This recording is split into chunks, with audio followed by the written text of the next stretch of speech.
to meet you. So we are gonna ask you some like general question. Sure. Okay. So my first question is about like, can you tell us like briefly what Dfinity is about and what Dfinity trying to achieve?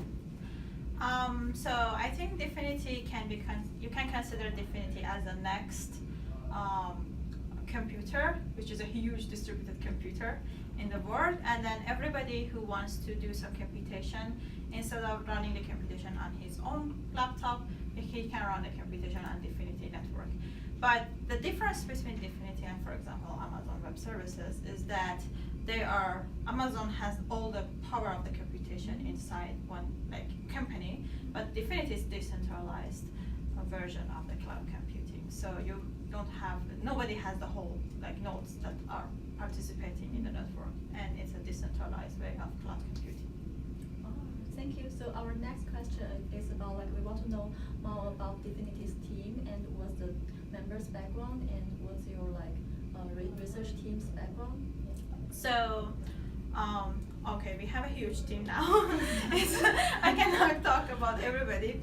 I'm going to talk about the early version of the team because there are like less people there. So, Dfinity is founded by Dominic, and he's our like lead researcher. And he had some other works on Pebble and Consensus, and so it's kind of like evolved into I need something more scalable than Ethereum, and I need something not distributed. I need something distributed, not like Amazon Web Servers. And then he kind of came up with the idea, no, okay, there is no other, with the idea of the problem, and then he thought, okay, there is no other solution there, so I have to build a solution myself. And then he did the research and built a solution, a little bit of it, and then he joined force with Timo, and so could have to make the solution more close to a practical solution. And Timo was a professor, a mathematician professor before, and so he had nice idea. He had some development on the Bitcoin, and then I joined the team, and Enzo joined the team, and kind of we are all coming from different backgrounds. Different background. We have the academic background, and we have the like engineering background, and I think you can go to our website and read more about each person. Okay. And our next question is about who's competitors of Dfinity, and what's Dfinity's strengths compared to other competitors? And that's a very good question. I don't think there are like kind of like competitors in a sense that we are really compete to each other. We are usually collaborate with each other. Right. We collaborate with Ethereum a lot because they have this prototype of how to do the computation over blockchain, and I think that's a very nice project, and we collaborate with them a lot on the Wasm part, and that's kind of. Well, people are saying Dfinity is the next generation of Ethereum. Is that really the correct wording or not? Like, to a certain extent, maybe. So, we don't share a lot of underlying protocols. Okay. We share some of the underlying protocols.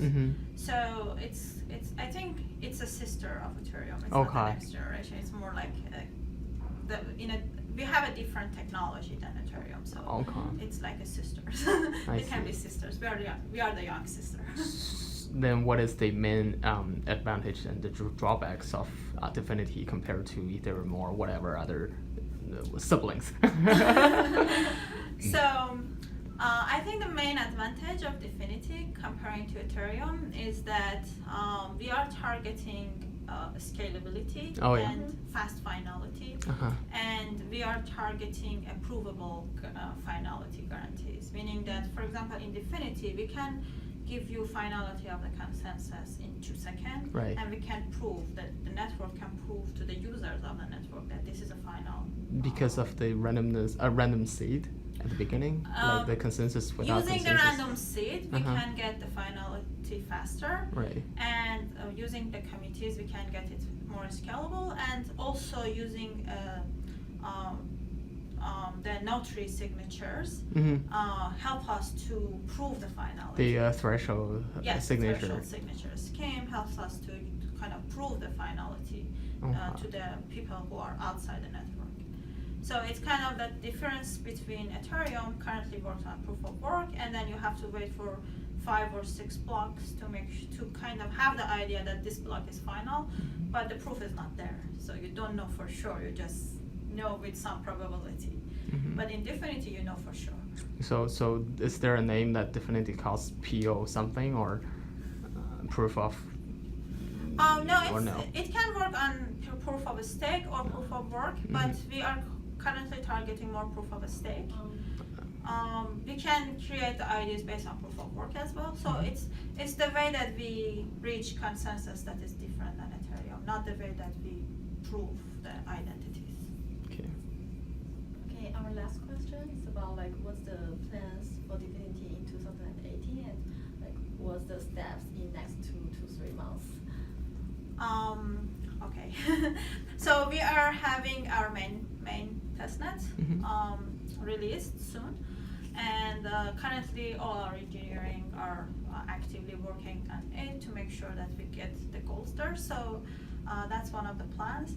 And for the research side, we have a lot of other research going on. We have research on the networking layer. We have research on the WASM part and Premia. So it's a more technical plans that I'm aware of because I'm a researcher. So when are you gonna to launch the test net and the mainnet? Is that on the plan? Exact date? No, it's just like the rough.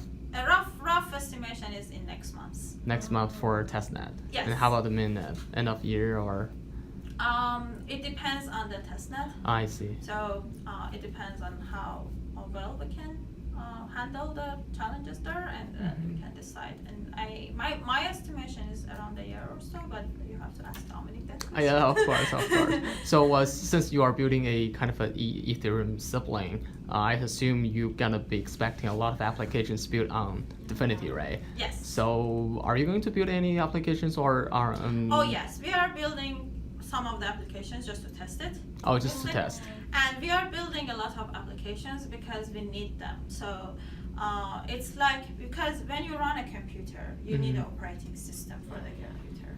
And when you have an operating system, you need some system like programs. Yes. Here in Dfinity, because we have a whole huge computer that is running everything together, we have system contracts. We call them system contracts. System contracts similar to OS in the PCs.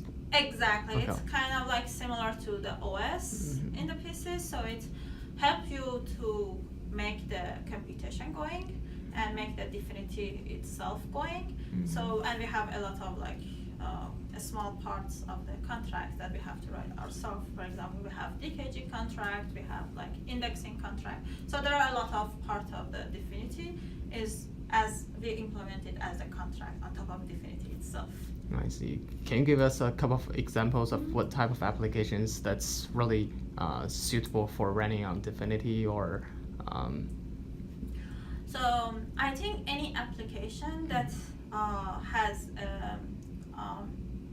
that you can run on top of like Ethereum is suitable to be run on top of Dfinity. Okay. And it's a little bit more suitable because we are faster. Yeah. And so for a specific example, you can consider an application to manage your human resource in a company, or manage like what else, like customer service, or even a web application. So even you can have your website on top of Dfinity instead of like Google hosting your website or Amazon hosting your website or some other companies hosting your like computation. You can host it on top of Dfinity. And a nice application we are using for test currently is a Dropbox application. So we have Dropbox. we have our own version of Dropbox on top of the. But Dropbox is not only about computation; it's about storage. Yes. Does Dfinity also have that capability? Currently, we have a small Dropbox. It's not. We don't use a lot of the storage. But yes, we can give some storage. Okay, but okay. I thought Dfinity is only about the computations, So- not about networking or storage. It's more about computation, Mhm. but you cannot do the computation without the storage. So- You mean small amount of storage, yes, but a small okay. amount of storage. But I mean, in case people want to want to develop an application which requires larger space, they probably need to refer to like IPFS stuff or traditional Currently storage. what we do is that we assume that the storage is outside of the network, and Oh. then you can just Plug the it in. metadata is inside the Mhm. network, because that's enough. Oh, I see. Because you don't need to, for example, if you are looking at a figure or a picture or a huge database, you don't need the whole database to be inside the network or inside the node. Mhm. You can assume it's a kind of database outside, Mhm. and then just the metadata is Okay. just the interfaces between them. I see. Yep, I'm out of questions. Yeah, me too. I think that's great. Thank you perfect. so much. All right, Sure. thanks, Mahnush.